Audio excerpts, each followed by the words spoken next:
Hi guys, welcome back to Reality with T. I'm a little late, but I do want to give you guys a quick review of 90 Day Fiance The Other Way. Today I'm going to start out with some good old fashioned Lipton tea because we're just starting out. So we're going to start from the basics, some Lipton tea with the caffeine. And I just wanted to show you guys my cute mug from Nicaragua, one of the best trips I've ever taken in my life. Okay, so I heard you guys. I heard you. I'm not going to talk nearly as much as I did during the first video, but I just wanted to give you guys some background. So I'm setting my timer right now and we're going to get started, okay? All right. So we start out this episode, and remember guys, I am starting in the middle of the season, so you guys have got to catch up, whatever. Hopefully something in this review sparks some interest, and maybe you guys can head back and get the background on some of these folks. We start off with Brittany and Yazan.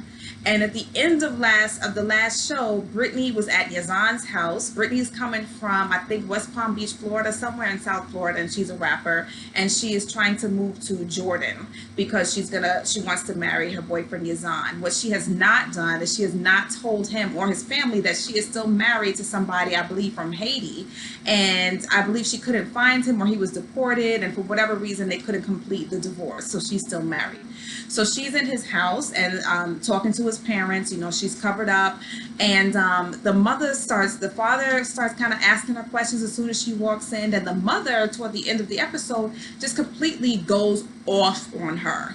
We can't see the mother's face because of religious purposes, but oh my goodness, you can see from her body language, the voice, I mean, she was going off. So we don't know, we're getting the translation through the subtitles. And basically she's saying that, you need to respect your husband. I think at one point Yazan was saying, you're my baby, but kind of saying it not like baby, but like you are my baby. Like I have to treat you like a baby. And she was like, I'm not your baby. They had already not been on good terms before coming to see the mom and the dad.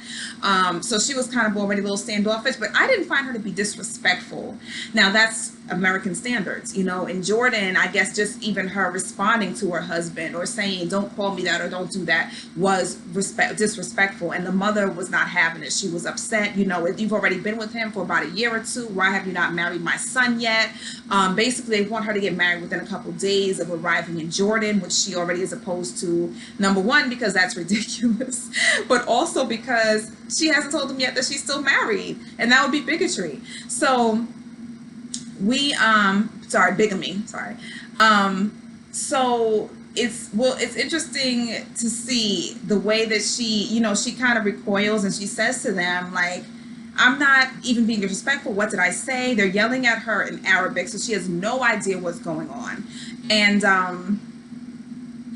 And she's just, you see her crying, and then she just kind of gets up and leaves. And I said this before, and I'll say it again. I do not like that situation. Everybody yelling at one person. He didn't really come to her defense. He did go after her. I think the dad said go after her.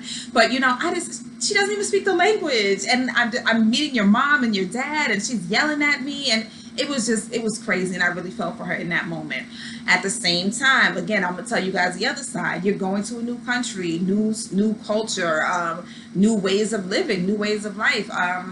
You kind of have to figure out what it is that you should be doing, what's respectful, what isn't disrespectful. Every time you travel, you kind of try to figure out, at least do a quick Google search of what do the folks there, what do they find respectful or disrespectful? Well, how should I dress? Am I able to drink in public? And a lot of those places in the Middle East, you are not able to do that. And that's something she could have found out with, just doing a little bit of research. So she leaves, and Yazan is taking her back to her hotel room. They're not supposed to be staying together. He took her back to the hotel room, or maybe it's the apartment that he had rented for them to live in while they're there. And she just kind of has a breakdown, and he's like, you should have known this, you should have known this. Again, stop right there. I don't like this you should have known crap at all. That's in America or anywhere. It's not I should have known. You tell me these things. That's what Andre and Elizabeth tell me. I was supposed to wear that cross every day, all day.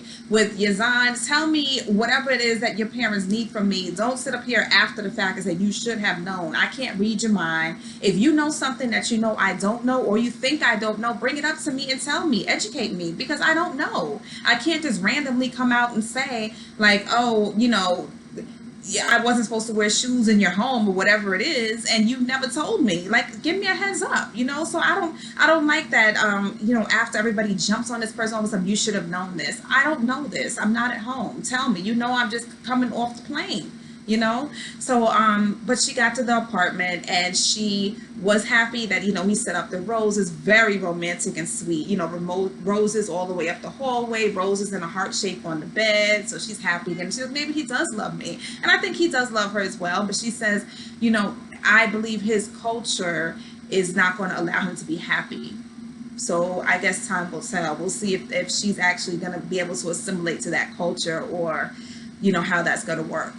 But I think that they do, they do have genuine feelings for each other, but now it's just going to be an issue of her now living in that country and assimilating to that religion and that culture. So we'll see. Next we have, see, look, I'm checking my timer, except the timer keeps flashing off. Okay, next we have Ken and Armando. So they're a favorite. We like, they're really sweet. They seem to be just unproblematic. Armando, sorry, yeah, Ken is a father of triplets, and I think an older daughter, older son. And Ken, I'm sorry, I'm getting mixed up. Armando has a daughter from a wife, an ex-wife that was killed, I believe, in a car accident. So they're coming together, and Ken is moving to Mexico to be with Armando. It's not, homosexuality, sorry, I'm a little nervous, is not, it's just not really accepted. It seems to be in Mexico, so they have to be careful. They had to rent an apartment that is gated, so to make sure that they're safe. They were a fan favorite, the first couple episodes. So now I'm starting to question Ken, because I'm like, okay, you're going to Mexico. You said you have been there several times before to see Armando. He literally drove for 4 days across the country to get there. And you get there and you act like you don't know that you're like not in California or wherever he's coming from anymore, Florida, wherever. Like, first it's an issue with, oh my goodness, the bank is 40 minutes away. That's a question you should have asked before you got there if that was a serious issue for you. Oh my goodness, there's no heat, there's no AC, there's no, all of these luxuries he's looking for that we have in America, they may not have where you're going. Those are, questions. When you looked up this apartment, you should have found that out then. Okay? And then he's like, the next morning, Armando takes him out around the neighborhood. He takes him to a little street restaurant. What kind of food is this? And even it seems like it's an American sitting there, like an old man, and he's like, how are you asking what kind of food this is? You're in Mexico. Like, it's not like you were on a strip and there were like all of these different restaurants to choose from, and you had Italian and Chinese and this and that. Like, I would not think that this little side restaurant that they walked into was serving anything but Mexican food. And then why on your first day would he take you to get Italian or American food? Like, of course, he wants you to see the neighborhood you're living in. Of course, it's going to be like a local down-home Mexican restaurant.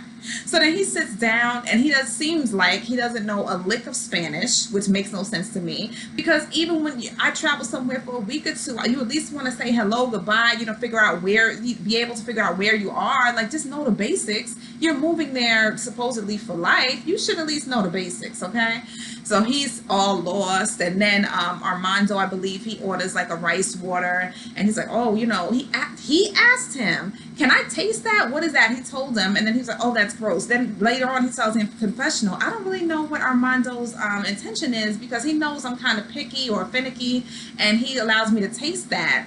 Okay, number one, he wants you to actually get, the whole experience of where you're living. So taste it, whatever. Number two, you asked him to taste it. So, I mean, I don't even know why he's acting like that. And to me, it's kind of off-putting, and it makes me feel like I don't know how long this relationship is going to last, especially with the fact that they're living in Mexico, and Armando's parents, they're trying to come around, but it seems like the father is not really accepting this whole deal. So we'll see next episode when they go to visit Armando's home to go pick up the daughter, how the family is going to react, because for years they have given Armando kind of the cold shoulder about the whole issue when he came out to them a few years ago. So his sister kind of turned her back on him, and now she's come around, but the mother did as well. So it's not going to be something that people don't understand, that this is not something, some people are so set in their ways, it's not something that they're going to be able to accept like that. But I mean, I give people credit for at least taking baby steps and trying. You know, I remember watching Chaz Bono's documentary some years ago with Cher, and she said, you know, sometimes she still calls me Chastity, you know, but I don't get upset because this is new to her, talking about her mom. This is new to her, and just the fact that she's trying and she corrects herself, Chastity, I mean Chaz, that means she's trying. You know what I mean? So you have to give people some time to, you know, kind of change their mindset to what is going on. So we'll see how it goes. But whatever. I still like them. We'll see. But Kid is gonna have to get back on my good side. Okay. Now we have Tim and Melissa. I don't know much about them. Let's see. They met in the USA. She's from Colombia. They had been dating, you know, for a few years. Then she went back to Colombia. It doesn't seem she has a problem with being in Colombia. They were doing a long distance thing, and then I believe within the last year, Tim cheated on her with a coworker, and the way she described it is that she was devastated. She didn't think that they had that type of relationship. She thought that they were good, whatever it was, they were trying to get to each other. Maybe she was trying to get back to the US, and so that really hurt her. So of course she told her mom, once you tell your mom or your dad anything, it's over. You tell them anything bad about your spouse, your significant other, they're going to remember that forever, and they will hold that person to it. So the mother's already like, I don't, you know what I mean, I'm not really into him, but we'll see. He's really going to have to do a lot of working to let me know that he is really in this for, you know, for the long run. And so I think he's saying that my first step is that I'm moving to Colombia. So we'll see how that works. Then you have Sumit and Jenny.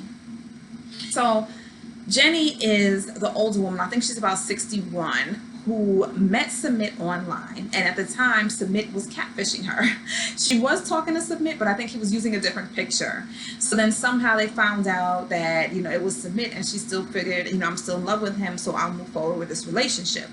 So she ended up now, you know, I guess retiring, taking out her pension, spending all her life savings, giving up the house, the car, the job, everything, in order to move to India.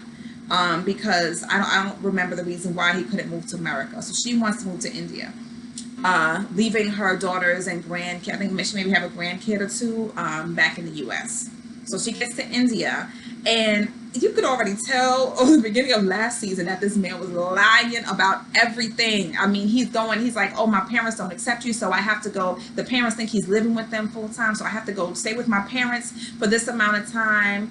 And leave her in the apartment in the city, I believe, a couple hours away, so that the parents will know that they're with her, because they don't accept her being his wife, because they didn't pick her, choose her, because they do arranged marriages in his family. So he's going back and forth the whole season, and then and she's this big secret, and then, you know, also she got over there, and you're leaving me in the middle of the city. I don't know the language. Like, it was just a crazy situation, right? But that's last season. At the end of last season, we find out that Sumit was actually married. He was in an arranged marriage, but he says he was so unhappy, and he has not ever been actually checked into the marriage, and he would like to get a divorce, and his parents were upset. So that is a big deal in India, divorce. So there was this whole big issue. I guess the parents came to the apartment at the end of the season, and Jenny says, like, took him away and this type of thing, and Jenny just brought her butt right back to America. Kind of think it's over. You're hoping that it's over, because he's been so untruthful. Like, he just has been lying the whole time. And he you know, he doesn't have any money. Like, it's just so much going on with him. He got a lot. He got, you know, she needs to stay over here and take care of her kids and her grandkid. Okay, so she decides now at this season to go back to India for whatever reason. So she wants to give this relationship another go. He has convinced her that he has filed for divorce, but it takes some time, but the papers are in. So Jenny, thinking that it is over there like it is in America, if you file for divorce, let me see the proof. You know, in America, everything is CYA, cover your ass. All you got to do is go to the corner store, you get a receipt right there. You go anywhere, you step into the court building, there's some kind of documentation. It's not like that in India. So he's telling her, now she should have, what I think her daughters were telling her was that you should have seen the paperwork before you go back over there, and that would make sense. But she's so in love, she got to get back to Sumit. So she's over there now, and it's almost like at times she talks about him like he's not there. She's always like, I need to see the paperwork. She's telling the producers, I need to see the paperwork. I need to see that he filed for divorce, and that once he gets a divorce, he and I can get married so that I can stay over here, because she's only over there on a limited time because she's on a visa, travel visa. So he every time you ask him a direct question, he hees and haws and gives excuses for everything. All the paperwork is there, it takes longer here, blah blah blah blah blah. They show her meeting up with a couple of his friends. In this episode, he was supposed to meet with two friends, and they would bring their two wives, and she was kind of excited, like, oh, maybe I could find, hook up and find some girlfriends. But you get to the picnic, and the two men show up, but the wives did not show up.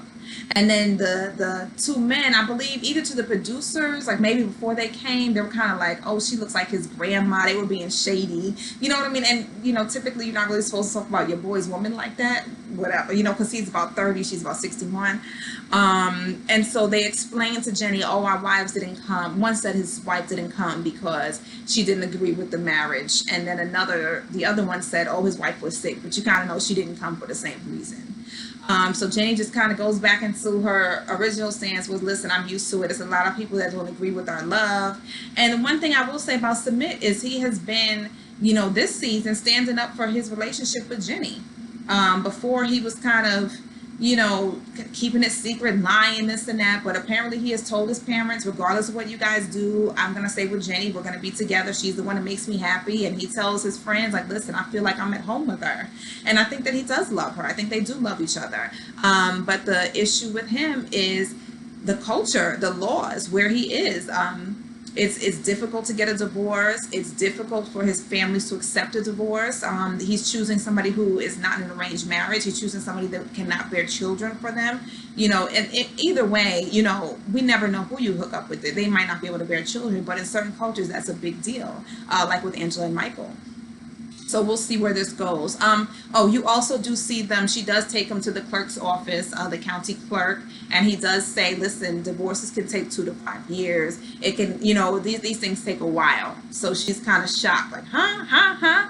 Yeah, it's going to take a while. So we have to see how this ends up. If she'll have to come back to America and go back, we don't know. We'll find out.